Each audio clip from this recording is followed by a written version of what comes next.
और मेरे साथ कर्तव्य बोध दिवस के इस शुभ अवसर पर भगवत गीता का सबसे प्रसिद्ध श्लोक बोलेंगे। कर्मण्येवाधिकारस्ते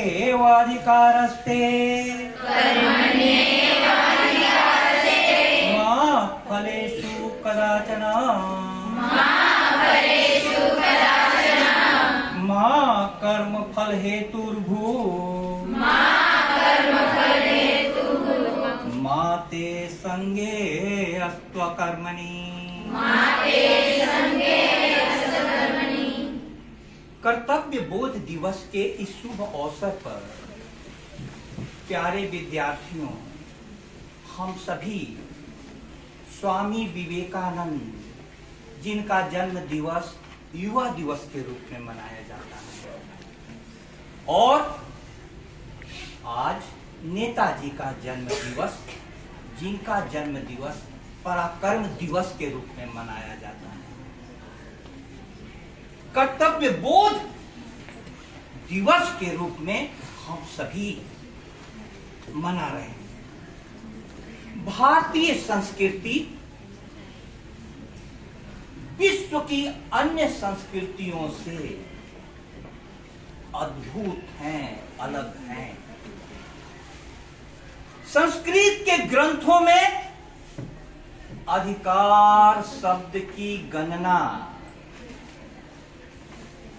कर्तव्य के रूप में की गई है, कर्तव्य के रूप में। इसलिए गीता में कृष्ण भगवान ने कहा कर्मण्येव अधिकारस्ते, कर्म में ही तेरा अधिकार है। आखिर ऐसा क्यों उन्होंने कहा? भारतीय संविधान जब बनाया गया था तो अधिकार पहले दे दिए गए थे, कर्तव्यों की गणना तो बाद में की गई, मौलिक कर्तव्य का समावेश बाद में किया गया। यह संविधान निर्माताओं द्वारा जो मौलिक कर्तव्यों को छोड़ दिया गया था, उसकी पृष्ठभूमि यह थी कि हमारी संस्कृति में कर्तव्य तो रोम रोम में बसा हुआ है। इसलिए अधिकार सबसे पहले दिए गए, लेकिन बाद में पता चला कि हमारी युवा पीढ़ी पश्चिम के प्रभाव में अधिकारों पर ज्यादा जोर दे रही है। तब मुझे हमारे महापुरुषों को, हम सभी को पढ़ाने के लिए मौलिक कर्तव्य का समावेश किया गया। अब यह कर्तव्य की भावना आप में कहां से आएगी? इस कर्तव्य बोध को आपके लिए कैसे सुलभ बनाया जाए? आप देखो, स्वामी विवेकानंद की मृत्यु महज 39 वर्ष की अवस्था में हो गई। महज 39 वर्ष कोई उम्र नहीं होती है। और सुभाष चंद्र बोस का देहावसान महज 46 वर्ष की। तो इन लोगों ने पूरा नहीं किया, लेकिन इस तन में रहने वाली आत्मा से जो संदेश उन्होंने दिया, वह संदेश सदियों सदियों तक सभी के मानस को आंदोलित करती रहेगी, आंदोलित करती रहेगी। वह संदेश क्या था? वह संदेश है यह कि युद्ध में मारो और मरो तुम, पर कुपंथ में कभी जीत के लिए न पांव धरो तुम। वह संदेश है यह कि सतपथ पर चाहे कट जाओ, विजय तिलक के लिए करो में कालिख पर न लगाओ। विजय तिलक के लिए करो में कालिख वर्ण लगाओ। भारतीय स्वतंत्रता संग्राम के जितने भी क्रांतिकारी पकड़े गए, उन सभी के पास स्वामी विवेकानंद के साहित्य पाए गए। और स्वयं सुभाष चंद्र बोस का कथन है कि यदि स्वामी जी आज जिंदा रहते तो मैं उनके चरणों तले होता, चरणों तले होता। एक दिवस तुम्हारे जीवन में क्या परिवर्तन कर सकता है, उस ओर मैं इशारा करूंगा। एक दिवस, अभी न्यूजीलैंड की पीएम जैसिंडा अर्डर्न नाम है, महज 42 वर्ष की अवस्था में उन्होंने कहा कि मैं न्यूजीलैंड के प्रधानमंत्री पद से इस्तीफा दे रही हूं। प्रसिद्धि के चरम शिखर पर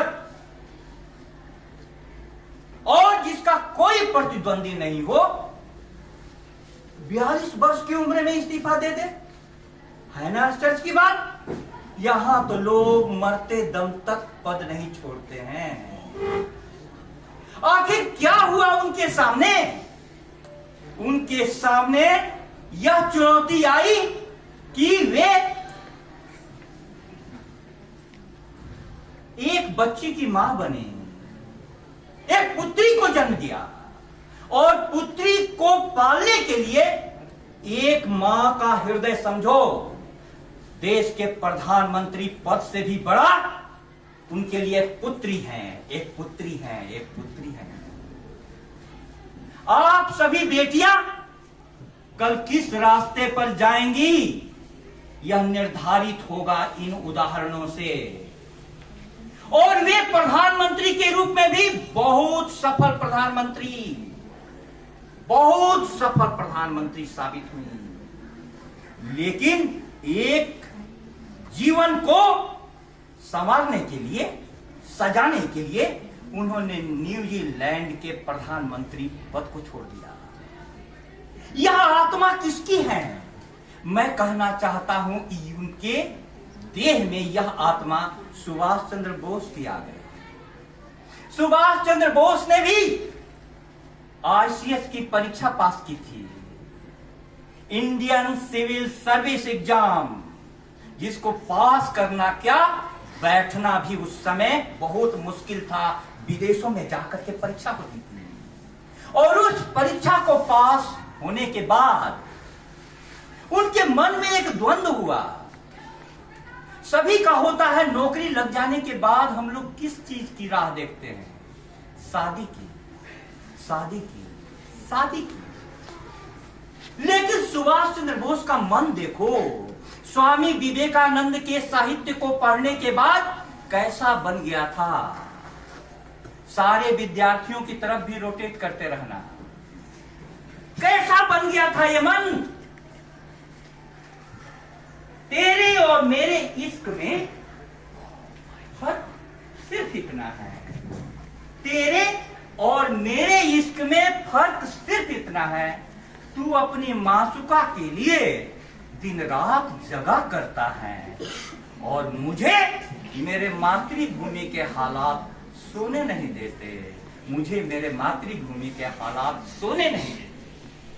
हम लोग अपने जीवन के बारे में सोचते हैं, अपने प्यार के बारे में सोचते हैं, कौन लोग देश के प्रति प्रेम के बारे में सोचता है। जैसा साहित्य पढ़ोगे तुम्हारा जीवन वैसा ही हो जाएगा, वैसा ही होगा। जो नाम देश का लेकर के मर गए, मिटे, बर्बाद हुए, जिनकी कुर्बानी के बल पर 40 कोटि आजाद हुए, लेखनी न आगे बढ़ पाती, कभी लिख सकता इतिहास नहीं।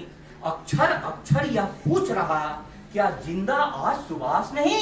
क्या जिंदा आज सुभाष नहीं? क्या सुभाष बाबू आज जिंदा नहीं है? सुभाष बाबू जिंदा हैं।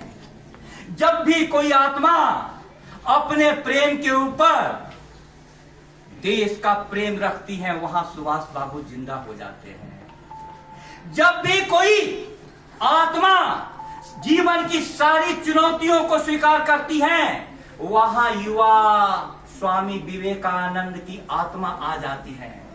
मेरे प्यारे विद्यार्थियों, मैं ये कहना चाह रहा हूं कि वह आत्मा लड़कों में भी और लड़कियों में भी समान है। इसीलिए इस देश ने आयरन मैन सरदार वल्लभ भाई पटेल को पैदा किया, तो आयरन लेडी इंदिरा गांधी को भी पैदा किया, इंदिरा गांधी को भी पैदा किया। कर्तव्य बोध को समझने के लिए आपको इससे बेहतर दूसरी कहानी ढूंढनी मुश्किल है। उसको बगिया से बहुत प्रेम था, उसकी माँ को। उसकी माँ दिन रात बगिया को सजाने में लगी रहती थी, फूलों की देखभाल में। अचानक माँ बीमार पड़ गई, रोने लगी। डॉक्टर ने कहा कि कम से कम 15 दिन बेड पर रेस्ट करो। तो माँ के हृदय में यह हुआ कि मेरी बगिया का क्या होगा। तो मौसी ने कहा कि माँ तू मत रो, मैं बगिया की देखभाल कर लूंगा, तेरे को कोई भी शिकायत नहीं आएगी। तेरी बगिया इतनी ही खिली और हरी भरी रहेगी जैसा तूने छोड़ा है। 15 दिन के बाद माँ आई तो बगिया को देख करके माँ रोने लगी। ये क्या किया? माँ को रोते देख करके माँ से तुम भी रोने लगे। बोला कि माँ तू सच मान, मैंने बगिया के हर फूल को पानी पिलाया है, हर पत्तों को साफ किया है पानी डाल करके, लेकिन नहीं पता ये क्या हुआ, सारी बगिया पत्ते कुम्हला गए, फूल मुरझा गए। तब अचानक माँ को बोध आया कि अरे नादान, तूने गलती क्या की है। फूलों, पेड़ के प्राण जड़ों में होते हैं, फूलों में नहीं, फूलों में नहीं, फूलों में नहीं। अधिकार फूल है। आप यदि अपने कर्तव्य का पालन करेंगे बेटी के रूप में, तो बाप निश्चित रूपेण आपको जो अधिकार मिलना चाहिए उसको देंगे। आप स्टूडेंट के रूप में सीखने की भावना से कॉलेज में आएंगे, तो कौन ऐसा शिक्षक है जो आपके लिए अपने आप को लुटा नहीं देगा, सब कुछ बता नहीं देगा। आप समझो, कर्तव्य बोध बहुत जरूरी है। और आज जो इतनी आत्महत्याएं हो रही है, 500 प्रत्येक दिन। परसों का न्यूज है, कोटा में एक लड़के ने तो पिताजी के जाने के बाद अपने शरीर में आग लगा ली। एक ऐसा शिक्षा जगत हमने पैदा किया, क्यों ऐसा हो रहा है, क्यों ऐसा हो रहा है, क्यों ऐसा हो रहा है। मैं कहना चाहता हूं इस मंच से, ऐसा इसलिए हो रहा है कि हम सभी अधिकार पर ध्यान केंद्रित कर रहे हैं। हमें डॉक्टर का अधिकार मिल जाए, इंजीनियर होने का अधिकार मिल जाए। अरे तुम्हारा काम है पढ़ना, तुम पढ़ाई पर ध्यान दो।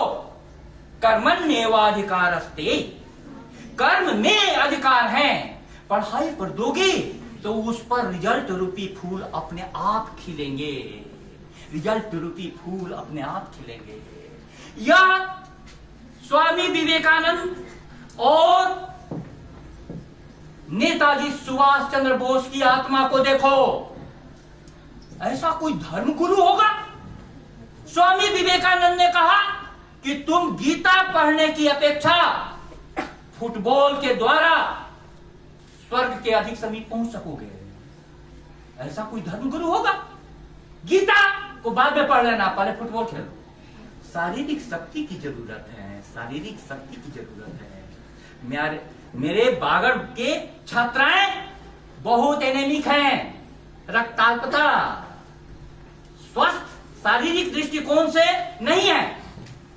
शरीर को मजबूत करो, विवेकानंद। दूसरी तरफ सुभाष चंद्र बोस क्या कहते हैं? तुम मुझे खून दो, मैं तुम्हें आजादी दूंगा। खून तो देने की जरूरत आज नहीं है, लेकिन खून का मतलब क्या होता है? आप इस बात को समझिए। खून का मतलब होता है आपका पूरा का पूरा सत्य। सत्य माने होता है अपने आप को अपने लक्ष्य के प्रति उड़ेल दीजिए।